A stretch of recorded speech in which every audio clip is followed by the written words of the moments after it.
Nous lisons dans 2 Pierre chapitre 3 verset 18 « Mais croissez dans la grâce et dans la connaissance de notre Seigneur et Sauveur Jésus-Christ. » Savez-vous que les règles qui s'appliquent à la vie de la foi ne sont pas identiques à celles qui s'appliquent à la vie naturelle?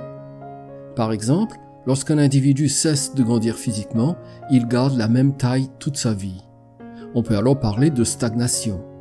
Mais dans le domaine spirituel, si on cesse de croître, le résultat n'est pas la stagnation, mais la régression.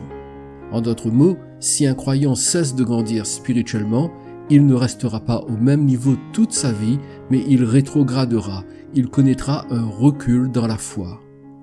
Oh bien sûr, cela ne veut pas dire qu'il cessera de croire, mais sa croyance deviendra religieuse, mécanique et insipide.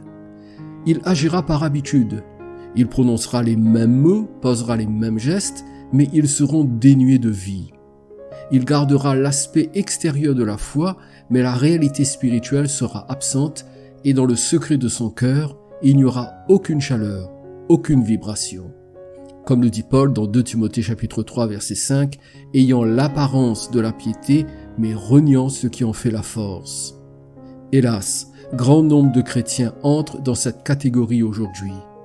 Vous les voyez gesticuler à l'église, lever les mains, danser en agitant des bannières et chanter à tue-tête, mais ils négligent l'essentiel, croître dans la grâce et la connaissance de Jésus-Christ.